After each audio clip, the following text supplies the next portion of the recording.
Go. Hello everybody, welcome to this Engage interview. We are at Nepal Mediciti, where we attended a conference organized by Four Seasons Travel in partnership with Mediciti Hospital, and the conference was all about a special guest, Jezza Williams from New Zealand. Jezza is a paraglider, it's an adventurer, and founder of Making Tracks, and has been visiting Nepal to promote inclusive tourism and adventure tourism, and himself try out stuff here in Nepal. So welcome to this interview. Thank you very much. So we just had your inspiring interview before your speech, and you've been for many years a rafter expert, a guide. So how did you get into rafting, first of all? I grew up in the mountains in New Zealand.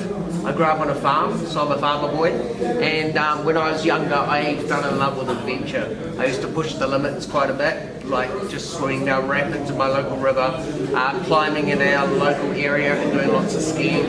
So when I finished my schooling, I was like, the only thing I really wanted to do was to carry on in the outdoors.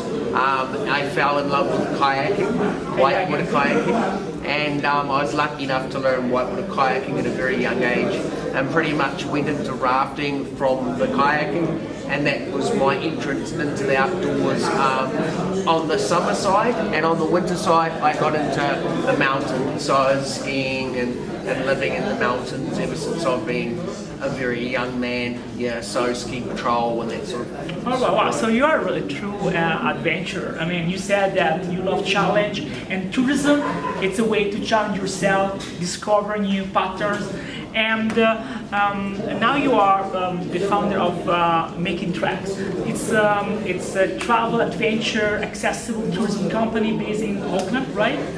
Well, it's more based throughout the whole of New Zealand. Okay, throughout New Zealand. Can you tell us something? Yeah, so I'm actually based in the South Island, where all the adventure is. The North Island is more cultural tourism. All right. South Island, New Zealand is more like Nepal. We've got big mountains, big rivers. It's an incredibly beautiful place.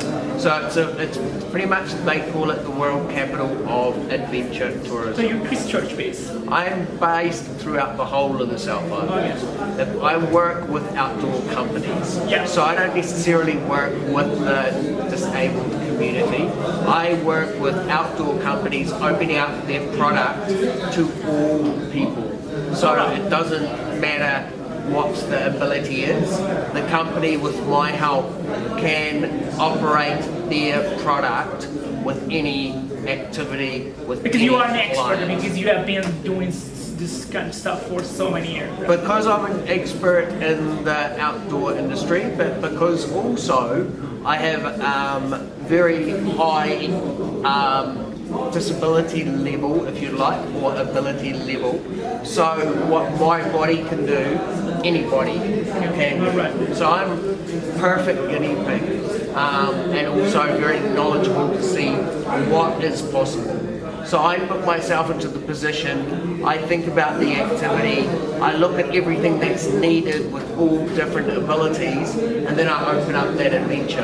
Whether it be a river trip, whether it be multi-day rafting, whether it be paragliding, whether it be skydiving, whether it be a trip to a museum, whether it be anything that any company wanted to do to be inclusive to everybody.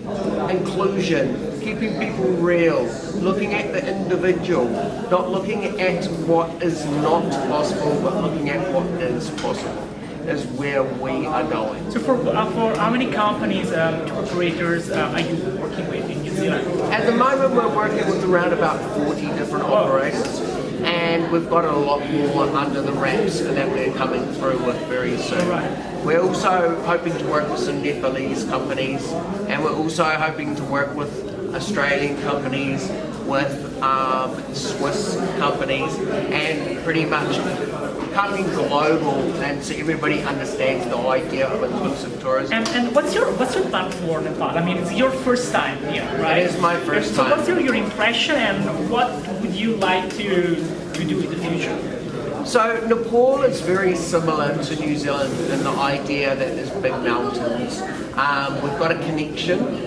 Sir Edmund Hillary, Oh, yeah, sure. Sherpa Tenzing, both climbed Everest together for the first time. And a lot of climbers come here. Rob Hall and Gary Ball, both very inspirational people that I knew from my school years, both passed away from climbing in this country. So I've always had a very high respect for Nepal. So coming here, it's understanding of what the possibilities are, and understanding what can be done more through adaptation and education for other people to follow through and come and enjoy this beautiful country that you have and experience the smells and the food and the history and The culture. the culture. It's just unbelievable. So you The can, amount of knowledge I've learned in the last 2 days is just blows my mind. your mind, yeah. Yeah, it's incredible. So you think old. like Nepal, the country has the potential to become a top destination for accessible and adventure tourism? I believe so. I believe there's a lot of people in that do have different abilities that would love to visit Nepal. And if the opportunity is here, then it's not an expensive place to travel. The people here are incredible. It's one of the happiest places on the planet. Everything about it is about challenge. Living with a disability can be very challenging, but if you can come to a place like Nepal, absorb everything about it, see what this place is like, and then take that back into your world at home, you will find that your life is actually not that difficult. And if you can experience it in such a beautiful way, then it's easy. All right. And can you tell us something about your expedition? You've been traveling from London to Ulaanbaatar. Yeah. What was? Can you tell us something about that? Well, after I had my injury in 2010, I wanted to prove to myself that I can still do big expeditions. I always travelled ever since. I don't think I've ever done 1 or 2 winters in New Zealand. I like to stay in the summers. I love travelling. So I decided to really push myself, and I did a trip with some friends of mine who were river guides, and we went all the way from London down through the Stans, through Euro-Asia, and then back up into Mongolia, drove across Mongolia to Ulaanbaatar, and then up into Russia, and then back through Russia. It took us 2.5 months. We drove 26,000 kilometres. We camped everywhere or crashed on people's couches. And it was for me to prove what's possible with my body. It was to challenge myself. You were under the wheel, right? No, I can't drive. Oh. I did bits and pieces of driving, Yeah. but I had to, like, because of my lack of function, yeah, it was very difficult. Navigator. Yeah, I was more navigating, map reading, and just experiencing local people, experiencing the environment, experiencing what there is in this world and places that nobody really goes. Yeah, sure. And what about paragliding? I mean, when did you start paragliding? Well, paragliding I started after my injury because everything I do, whether it's rafting or kayaking or skydiving, I do have to have other people help me and assist me. So I wanted a sport that I could do myself solo. So I started the idea with a friend of mine doing tandem jumps, and then from tandem jumps we decided that I think I can do this. And so I built a buggy to make it possible, and that one was so-so.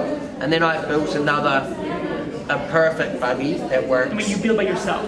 I design. You design. And then I take it into a manufacturer, just a company that has welders and, you know, like they actually built like a wheelchair company Yep. that I know quite well. They're very good at what they do. And I said, I want to build this. let's do it. And they did that. And they helped me out, and we built It's a it. prototype. I mean, Total prototype, yes. so could be viable commercially in the future? Definitely. Yeah, and we do have another system for tandem passengers that works, and it's also very easy. Okay, last question. I mean, you've been to last year to the World Accessible Tourism Conference in Brussels. What was your major takeaway from? You were one of the panelists and speakers. What was one of the major takeaway of that global summit?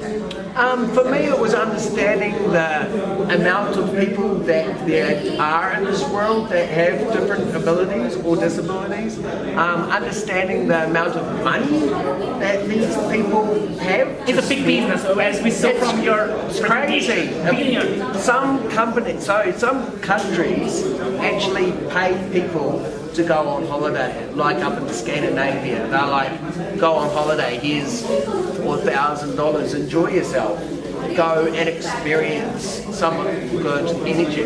And a lot of people have an injury, they have insurances, so they're very wealthy. And then a lot of people work. You know, we're a modern world. So many people that have a disability, they still go to work. They still earn really good money. They own businesses. They're millionaires.